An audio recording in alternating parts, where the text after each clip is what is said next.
What's up, everybody? This is ya boy, Big Steve, back with another Yu-Gi-Oh video. Today, we're going to be talking about probably one of the most favorited GOAT decks, I would say. Yeah, that's probably right. This deck is Thunder Dragon. Super cool, interesting deck. It's not very expensive. And it's really powerful, and I'll kind of explain what all it does, but it really centers around a couple cards, one being 3 Thunder Dragon. So, to anybody that doesn't know, Thunder Dragon is kind of a weird card. You can discard it from your hand to the graveyard, and then add up to 2 Thunder Dragons from your deck to your hand.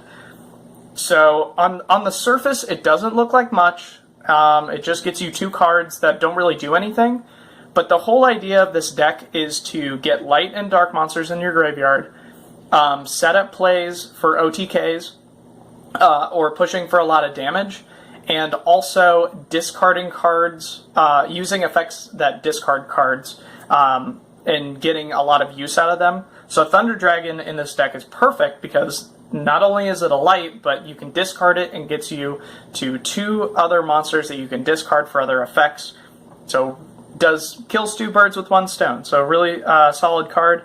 And then we play for the Chaos monsters, because this is a Chaos deck. 1 BLS, you gotta play it. 3 Chaos Sorcerer. A lot of people like to play this at 2, but because I play card destruction, I like to play it at 3.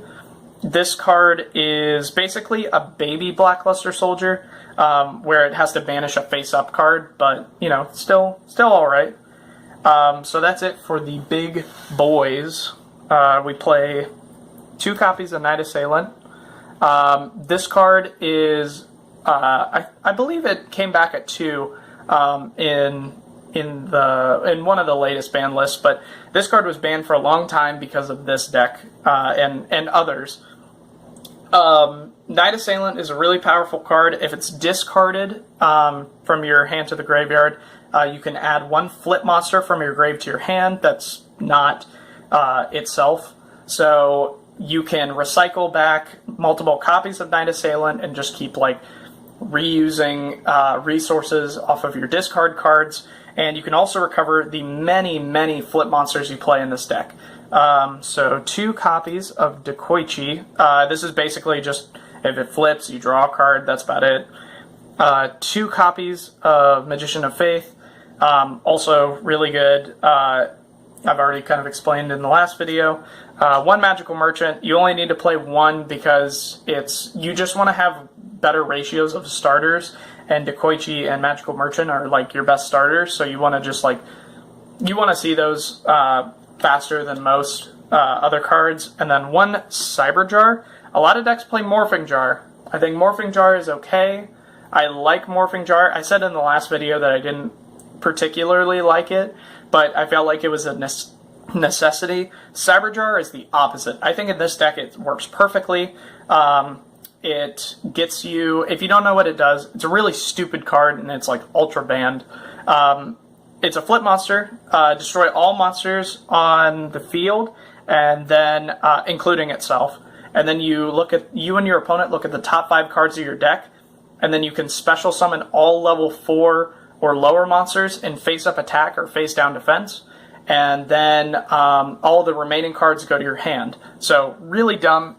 All of these cards that I just talked about all go straight to your hand, which is insane. So you'll be set up for OTKs.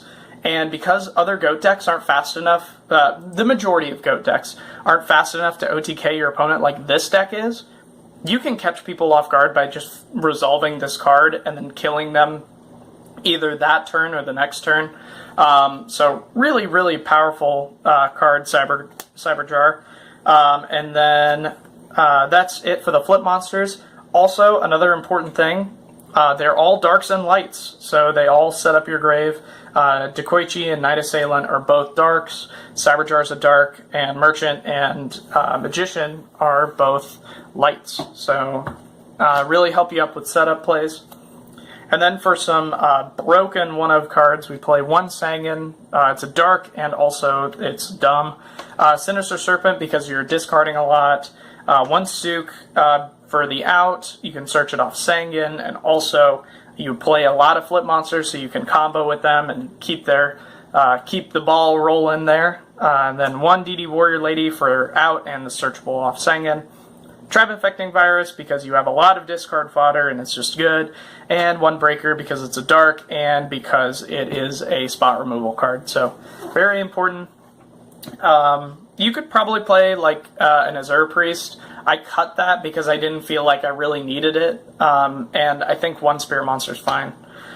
One copy of Pot of Greed. One copy of Graceful. One copy of Delinquent Duo. Yeah, you gotta play them. Whatever. Heavy Storm, Snatch Steal, Preemie, and Mystical Space Typhoon, all staples of GOAT. Don't really need to talk about them. One Card Destruction. This card is dumb in this deck. Originally, I didn't think Card Destruction was that good because I give my opponent a reset as well as myself.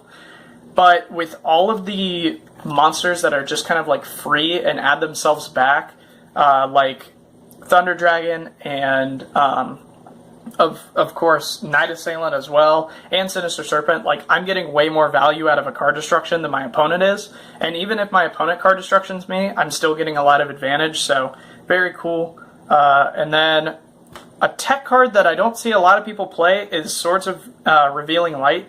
This card is actually dumb. So the theory behind it was not a lot of... I don't play a lot of back row in this deck, but this card kind of works as a better version of Scapegoat because I don't play Metamorphosis, and Scapegoat's kind of like useless in this deck because I don't really play a lot of cards that combo with it. So putting a Swords of Revealing Light on the field and telling my opponent to either wait 3 turns to attack or blow it up with an MST if they get impatient is really, really nice. So that's why I do play the Swords, because it's just a better like one-of copy of Scapegoat, which I was playing Scapegoat, but it's really like not... It doesn't do anything for the deck outside of just putting bodies on board, and I think this card is better in the deck. So it's a really interesting like theory card. You can obviously play Scapegoat if you don't want to play Swords, but I think it's really funny to drop a Swords on somebody, especially early game. And then one copy of Book of Moon. You really only play it for the versatility. You don't... I think it's necessary to play at least one, but any more copies and you're just like kind of digging yourself a hole. And then 2 Knock. This is just because Knock is a good card. I think Knock honestly should be played in almost any GOAT deck, barring like a few like combo strategies.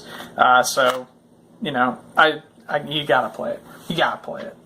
It's very important. And then for the traps, I do play some really weird ones. 2 Regeki Break. This card's really, really good. Discard a card and then target a card on the field and destroy it.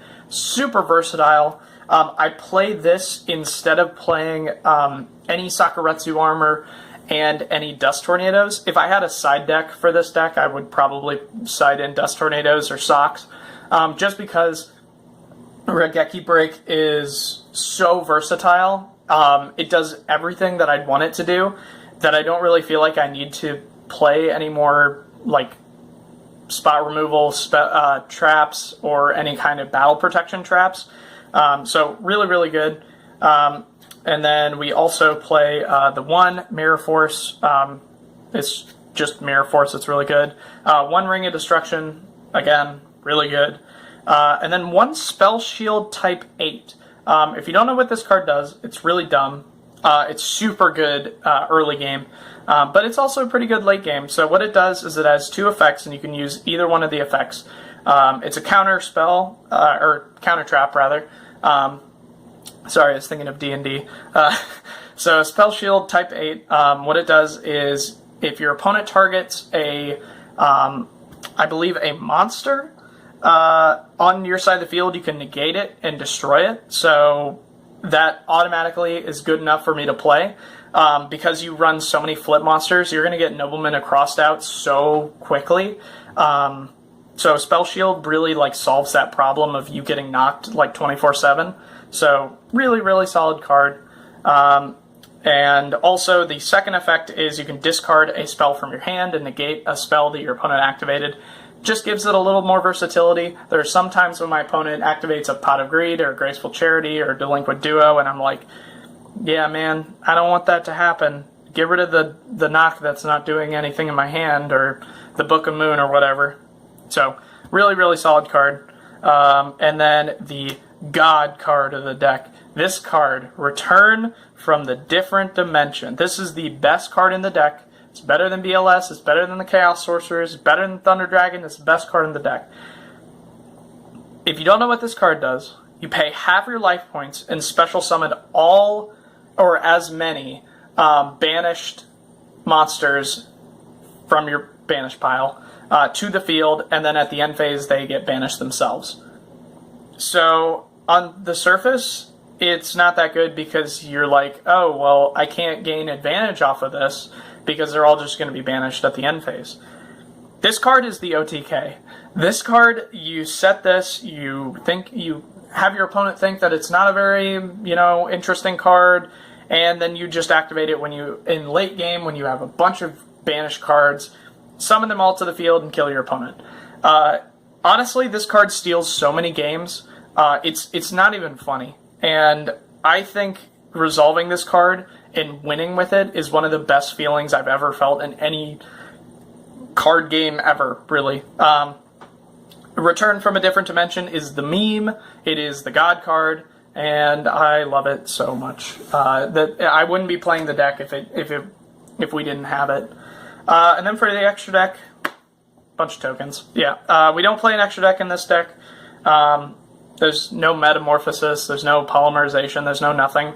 I did think about teching in a Polymerization, just because making Twin-Headed Thunder Dragon is actually like dummy easy. All you have to do is just activate a Thunder Dragon. All you have to do is have a Thunder Dragon and a Poly in hand, and you're good. But I found that it didn't like come up super often. But regardless, it is an interesting thing that you could tech in and just put a 2800 body on field really easily. So, give it a try if you want. Other than that, that's kind of the deck. The big thing to remember when playing this deck is it's mostly, and again, this is kind of the point of GOAT, but when you're playing this, you really want to worry about card advantage and getting a lot of uses out of your flip monsters. If your flip monsters can resolve early, you can really do a lot of damage, especially late game. So really important to remember that when playing this deck. Other than that, just have at it. It's very inexpensive, especially now that BLS has kind of gotten away from the meta, so it's a little cheaper. It's just a fun deck. Hope you guys enjoyed the deck profile, and I will see you in the next one. Don't forget to like, comment, and subscribe, because that's important. Yeah, okay, whatever. Bye.